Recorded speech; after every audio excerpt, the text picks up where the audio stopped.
देखते हैं कि हमने किस हद तक समझा है। कंजुगेट एसिड आपको दिए गए हैं, what are the conjugate bases of each acid, these are the conjugate acids and you have to write down their conjugate bases. ये आपके पेपर में इसी तरह से क्वेश्चंस भी आएंगे। आपको रिकॉल करनी है डेफिनेशन के ब्रांस्टेड-लॉरी कॉन्सेप्ट के अकॉर्डिंग एसिड किसको कहते हैं?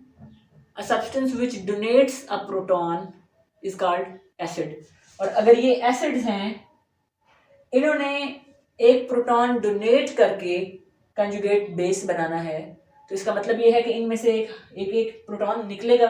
अगर आप इसमें से एक प्रोटॉन निकाल दें तो आपके पास पीछे सिर्फ एस रह जाएगा। जब एक प्रोटॉन निकाल देंगे, पहले -1 चार्ज था तो एक चार्ज क्या आ जाएगा, मजीद बढ़ जाएगा, -2 हो जाएगा। ठीक है। हाइड्रोनियम H3O+, इसमें से एक हाइड्रोजन या एक प्रोटॉन आप निकाल दें तो पीछे आपके पास रह जाएगा वाटर।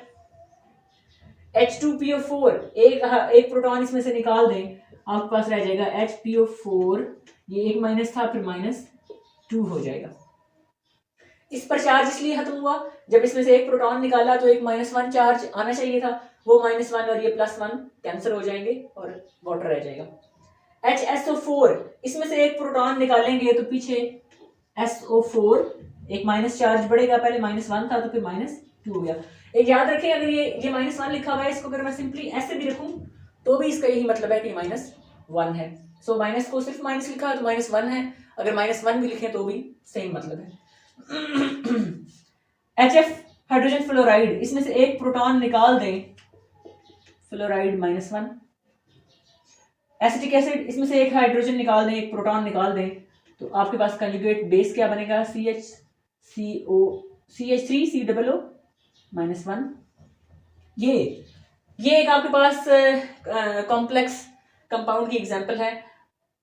इसमें से बाकी सारा इसी तरह रहेगा, आपने एक प्रोटॉन बीच में से डोनेट करना है तो ये बन जाएगा एल्यूमिनियम। ये H2O6 थे, जब आप एक प्रोटॉन बीच में से निकालेंगे एक वाटर मॉलिक्यूल में से तो पीछे H2O जो पूरे हैं वो तो 5 रह जाएंगे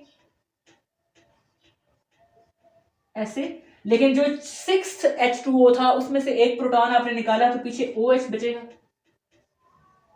अब जो एक माइनस चार्ज आएगा इसमें से वो कम हो जाएगा, तो आप लिखेंगे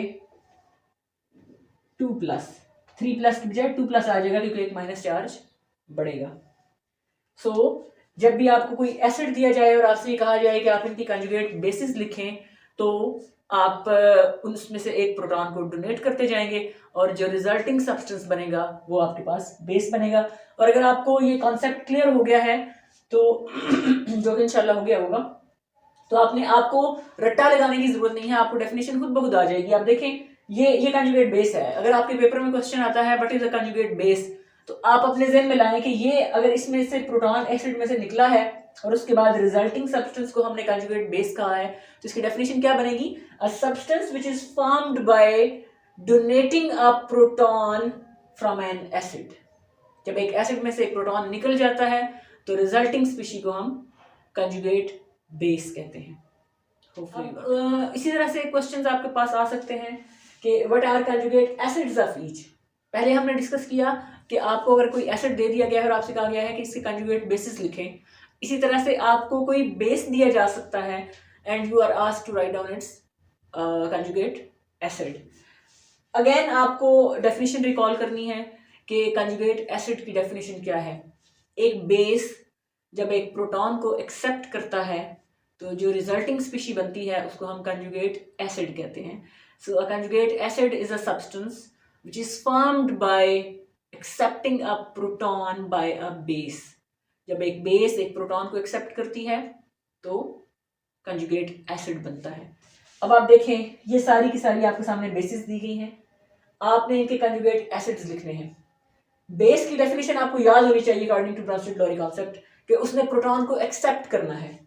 this is OH negative ion, ये एक प्रोटॉन को एक्सेप्ट करेगा, प्रोटॉन पर चार्ज है +1, एक प्रोटॉन को यानी कि हाइड्रोजन आयन को एक्सेप्ट करेगा, ये बन जाएगा H2O, चार्ज खत्म हो जाएगा, उस पर +1 है, ये -1 है तो कैंसिल हो जाएगा।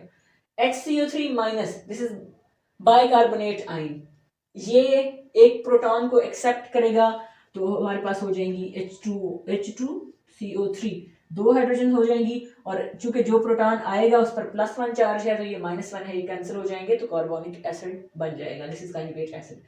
HPO4-2, इसमें भी ऐसे ही होगा, एक हाइड्रोजन आएगी या एक प्रोटॉन आएगी तो आप लिखेंगे H2PO4 और वो +1 चार्ज आएगा तो ये -2 था, -2 में से +1 उसमें आएगा तो -1 रह जाएगा पीछे।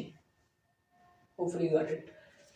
CH3NH2, इसने एक प्रोटॉन एक्सेप्ट करना है तो ये बन जाएगा CH3NH3 और ऊपर चार्ज आ जाएगा +1, क्योंकि एक प्रोटॉन इसने एक्सेप्ट किया। पहले ये न्यूट्रल था, जब इसने एक प्रोटॉन को एक्सेप्ट किया है तो अब चार्ज आ जाएगा +1। CO3-2, this is carbonate ion. जब ये एक प्रोटॉन को एक्सेप्ट करेगा ये बन जाएगा HCO3 और प्रोटॉन पर +1 चार्ज है, -2 और +1 को जब आप उसको उसका नेट रिजल्ट निकालेंगे that would become -1। Acetic acid, आप देखिए ये आपने पिछले एग्जांपल में भी पढ़ा, एसिटिक एसिड अगर एक प्रोटॉन को डोनेट कर दे तो ये डोरीब्रास्टेड एसिड के तौर पे एक्ट करता है, लेकिन अभी इसको हमने बेस के तौर पे लिया। इसका मतलब ये है कि it has the equal ability to accept the proton. ये एक प्रोटॉन को मजीद अगर ये बेस के तौर पे आपको दिया गया है और आपसे कहा गया कि इसका कंजुगेट एसिड लिखें तो फिर आपने इसमें प्रोटॉन को ऐड करना है, एक प्रोटॉन और ऐड होगा तो ये बन जाएगा CH3COOH2 और चार्ज आ जाएगा +1। ठीक है, ये बेस है, इसने प्रोटॉन को एक्सेप्ट किया तो ये इस फॉर्म में आ गया, ये इसका कंजुगेट एसिड है। लेकिन अगर ये आपको एसिड के तौर पे दिया गया हो, एसिड के तौर पे दिया गया हो और आपसे कहा जाए इसका कंजुगेट बेस लिखें तो फिर इसमें से एक हाइड्रोजन को आप रिमूव करेंगे। अभी हमने आपको याद है डिस्कस किया है एम्फोटेरिक सब्सटेंसेस को, दो substances which have the equal possibility to donate a proton as well as to accept a proton, जैसे वाटर की बेस्ट एग्जांपल है। इसी तरह से एसिटिक एसिड में भी ये बोथ क्वालिटीज हैं, वो ब्रांस्टेड लॉरी एसिड के तौर पे भी एक्ट कर सकता है और वो ब्रांस्टेड लॉरी बेस के तौर पे भी एक्ट कर सकता है। वो प्रोटॉन को डोनेट भी कर सकता है और प्रोटॉन को एक्सेप्ट भी कर सकता है होपफुली। इसी तरह से आपसे ये क्वेश्चन भी पूछा जा सकता है कि आपको डिफरेंट सब्सटेंसेस दे दिए जाएं और आपसे पूछा जाए कि इनमें से कौन सा सब्सटेंस है which can act as both acid and base. यानी अगर आपसे क्वेश्चन को इस तरह से भी पूछा जा सकता है कि which of the following substances are amphoteric in nature, कौन से सब्सटेंसेस हैं जो एम्फोटेरिक इन नेचर हैं, जो एसिड के तौर पे भी एक्ट कर सकते हैं और बेस के तौर पे भी। अब आप देखें इन ये जो आपके सामने एग्जांपल्स दी गई हैं इसमें से वाटर, हमने जो ब्रांस्टेड लॉरी कॉन्सेप्ट पूरा डिस्कस किया है उसमें आपको पता होगा कि वाटर में इक्वल पॉसिबिलिटी है ये एक प्रोटॉन डोनेट भी करके, एक प्रोटॉन निकाल दे तो OH माइनस आइन बन जाता है। जब ये प्रोटॉन को डोनेट करेगा तो एसिड के तौर पे एक्ट करेगा और कंजुगेट बेस बनाएगा। लेकिन अगर ये प्रोटॉन को एक्सेप्ट करे, बेस के तौर पे एक्ट करे तो फिर ये हाइड्रोनियम आइन बनाता है। सो इसमें बोथ क्वालिटीज हैं, ये प्रोटॉन को डोनेट करे तो OH नेगेटिव आयन बनाता है और प्रोटॉन को एक्सेप्ट करे, इसमें प्रोटॉन एक ऐड हो जाए तो हाइड्रोनियम आयन बनाता है। ठीक हो गया। बाइकार्बोनेट आयन है, इसमें भी ये एक प्रोटॉन को डोनेट कर दे, एसिड के तौर पे एक्ट करे तो फिर ये CO3-2 बनाता है। ठीक है, और अगर ये एक प्रोटॉन को एक्सेप्ट कर ले तो H2CO3 बनाता है, कार्बोनिक एसिड। इसमें दोनों क्वालिटीज हैं, ये प्रोटॉन को डोनेट भी कर सकता है और ये प्रोटॉन को एक्सेप्ट भी कर सकता है। H2SO4 सल्फ्यूरिक एसिड, ये प्रोटॉन डोनेट तो कर सकता है इजीली, लेकिन इसमें मजीद एक्सेप्ट करने की एबिलिटी नहीं है। ये सिर्फ एसिड के तौर पे एक्ट कर सकता है, बेस के तौर पे एक्ट नहीं कर सकता। ये जो फर्स्ट दोनों है ये दोनों तौर पे एक्ट कर सकते हैं। H3PO4 फास्फोरिक एसिड, इसमें भी पॉसिबिलिटी है ये हाइड्रोजन को या प्रोटॉन को डोनेट तो कर सकता है, लेकिन इसमें एक्सेप्ट करने की पॉसिबिलिटी नहीं है, so it can act as acid only. HS-1, ये इसमें से अगर हम एक प्रोटॉन को माइनस कर दें तो सल्फाइड आयन बनता है S-2, लेकिन अगर हम इसमें एक हाइड्रोजन को ऐड कर दें तो ये H2S बनाता है। सो इसमें दोनों क्वालिटीज हैं, ये एसिड के तौर पे भी एक्ट कर सकता है और बेस के तौर पे भी एक्ट कर सकता है।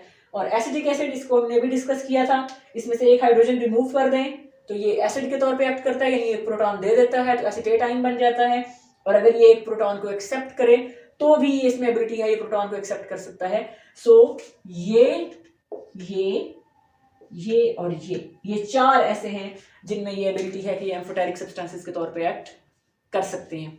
एक चीज और स्टूडेंट्स मैं आपको बता दूं कि चूंकि हमारी जबान पे चढ़ा होता है ना, हम हाइड्रोजन आयन बार बार बोलते हैं, लेकिन जब आपने ब्रोंस्टेड-लॉरी कॉन्सेप्ट की बात करनी है और उसकी पूरी डिस्कशन करनी है, उसमें जितना लिखना है आपने प्रोटॉन की टर्म यूज करनी है, आपने हाइड्रोजन आयन नहीं लिखना। गो के दोनों एक ही चीज है, लेकिन उसमें चूंकि डोनेशन और एक्सेप्टेंस ऑफ प्रोटॉन की बात हो रही है, इसलिए आप प्रोटॉन की टर्म यूज करेंगे, हाइड्रोजन आयन की टर्म यूज नहीं करेंगे। तो ओवरऑल ये था ब्रोंस्टेड-लॉरी कॉन्सेप्ट, होपफुली आपको समझ में आया होगा। और नेक्स्ट वीडियोस को भी ज़रूर फॉलो कीजिएगा। अगर आपको ये वीडियो अच्छी लगी है तो ज़रूर लाइक और शेयर कीजिएगा, और अगर आपने चैनल को अब तक सब्सक्राइब नहीं किया तो please do subscribe to the channel. Next video में इंशाल्लाह मुलाकात होती है। टिल देन अल्लाह।